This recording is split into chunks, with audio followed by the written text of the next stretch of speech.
টানা বৃষ্টিতে জল বাড়ার সঙ্গে সঙ্গে শুরু হয়েছে ভাগীরথীর ভাঙন। নদিয়ার কল্যাণীর চাদুরিয়া 2 নম্বর গ্রাম পঞ্চায়েতের একাধিক জায়গায় ভাঙনের কবলে।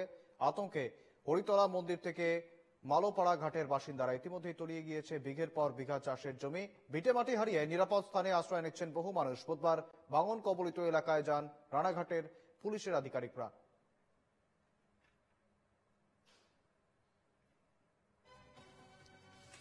সঙ্গে রয়েছেন প্রতিনিধি অনুপ কুমার মন্ডল। অনুপ, রীতিমতো যে ছবি আমরা দেখছি চাদুরিয়ার 2 নম্বর গ্রাম পঞ্চায়েত এলাকায়, রীতিমতো প্রতিদিন তুমি যে আপডেট তুলে ধরছো, একটু একটু করে ভাঙছে পাড়, বর্তমানে ঠিক কি ছবি রয়েছে অনুপ?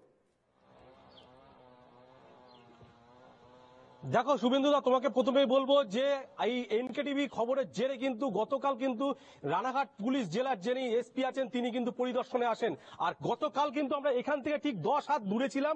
সেই 10 হাত দূরে কিন্তু সেই গঙ্গা ভাঙনে কিন্তু যে সমস্ত বাড়িগুলো ছিল সেই সমস্ত বাড়িগুলো কিন্তু গঙ্গায় চলে গেছে। তোমাকে আমি আর একটা কথা বলবো, দেখতেই পাচ্ছ একটি বাড়ি আছে কিন্তু সেই বাড়িটা কিন্তু অন্যত্র সরিয়ে ফেলছে।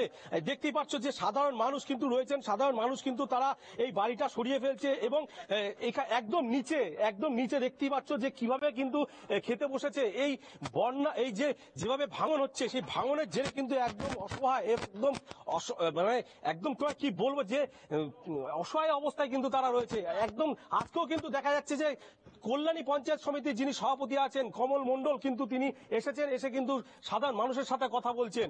দাদা, এনকেটিভি খবরের জেরে কিন্তু দেখা যাচ্ছে যে প্রশাসন আবারও নড়েচড়ে বসলো। আপনাদেরকে নমস্কার। কারণ আপনারা গতকাল থেকে যেভাবে আপনার এনকেটিভির মাধ্যম দিয়ে আপনারা দেখিয়ে আমাদের প্রশাসন, এসপি সাহেব, আমাদের আইসি বা আমাদের প্রশাসনিকভাবে গতকালকে আপনাদের খবরের মধ্যে পরেই বিকালে এসেছিলেন।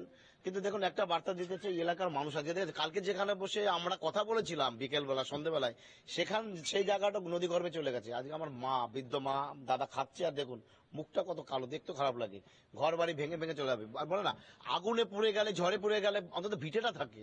আজকে নদী গর্ভের নিজস্ব জমি চলে যাচ্ছে। এর থেকে আর ভাষা কিছু নেই। মানে দেখতে দেখতে এলাকাটা আমার ধ্বংস হয়ে যাচ্ছে।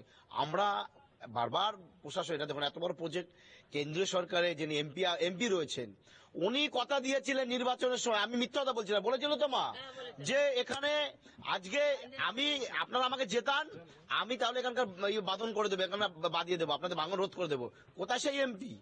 তার মানে উনি বাদন করতেও পারছে না, তাই উনি আসতে পারছে না। লজ্জা থাকা উচিত এইসব এমপিদের, এইসব মানুষের চোখের জল ছিনিফিনি যারা খেলে তাদের লজ্জা থাকা উচিত।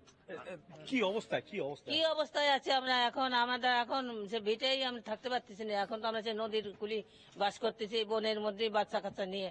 কোনো মতে আমরা খেয়ে দিন যাচ্ছে, না খেয়েও দিন যাচ্ছে। হ্যাঁ, কালকে সারা জায়গা আপনাদের আমরা যাবো ওই একটু জায়গা দিচ্ছি সেইখানে। দেখো প্রধান সাহেবও আছেন কিন্তু এখানে, প্রধান ম্যাডাম, কি অবস্থা এখন? এখানে মানুষের পরিস্থিতি খুবই খারাপ। এই যে এরা সারা রাত ঘুমায়নি, এদের সঙ্গে আমরাও জেগেছি যে কি হবে এই লোকগুলোর। বাড়ি ভেঙে যাচ্ছে, তারা কোথায় গিয়ে দাঁড়াবে? এদের সামর্থ্যও নেই যে ওপরে কোথাও জমি কিনে তারা চলে যাবে। এই পরিস্থিতিতে আছে। আর এমএলএ এমপি কোনো খবরই নেয় না। এমএলএ এমপি শুধু ভোটের সময় এসে বলে আমাকে ভোট দাও, তাহলে আমরা তোমাদের গঙ্গা বাঁধিয়ে দেবো, হ্যান করবো ত্যান করবো, কিছুই করছে না তারা। শুধু ভোটটা নিয়ে চলে যাচ্ছে, ভোটের রাজনীতি করতে আসে। আর বছরও এসেছিল যে ভোটটা দিন, আমরা বাঁধিয়ে দেবো, কিন্তু তার কোনোই সুরাহা করেনি। আমরা পঞ্চায়েত থেকে চিঠি করেছি, উনি চিঠির কোনো জবাবই দেননি। দেখো আমি আরেকটা জিনিস দেখতেই পাচ্ছ যে কিভাবে এই যে খেতে বসেছে। দেখো সকাল বেলাতে কিন্তু তাদের এই যে ঘরটা আছে, কি অবস্থা এখন? কি বলবেন, কি অবস্থা? অবস্থাই তো দেখতে পাচ্ছি, আবার কি অবস্থা আর কি বলবো। এই খেতে খেতে তো উঠে যাচ্ছে, খেতে খেতে একদম উঠে যাচ্ছেন। হ্যাঁ, আর কি করবো, এই ভাঙনের গুলি আবার কত খাবো। দেখো ভাঙনের জেরে এতটাই অসুবিধার সম্মুখীন হতে হচ্ছে এইখানকার যে মানুষদের, তারা কিন্তু খেতে খেতে অর্ধেক কিন্তু তারা উঠে যাচ্ছে। আমি তোমাকে আমার চিত্র সাংবাদিক বিশ্বরূপকে দেখাতে বলবো। দেখছি, প্রতিনিয়ত দেখছি কার্যত রীতিমতো সেই ভাঙন ধীরে ধীরে এগোচ্ছে, গ্রামের দিকে আরো এগোচ্ছে ভাঙন। এবং স্বাভাবিকভাবেই স্থানীয় যে সমস্ত বাড়িঘর রয়েছেন, স্থানীয় যে সমস্ত মানুষ রয়েছেন, তারা আতঙ্কিত। একের পর এক মানুষ তারা কিন্তু ঘর বাড়ি থেকে সরছেন। আমার সঙ্গে ছিলেন প্রতিনিধি অনুপ কুমার মন্ডল।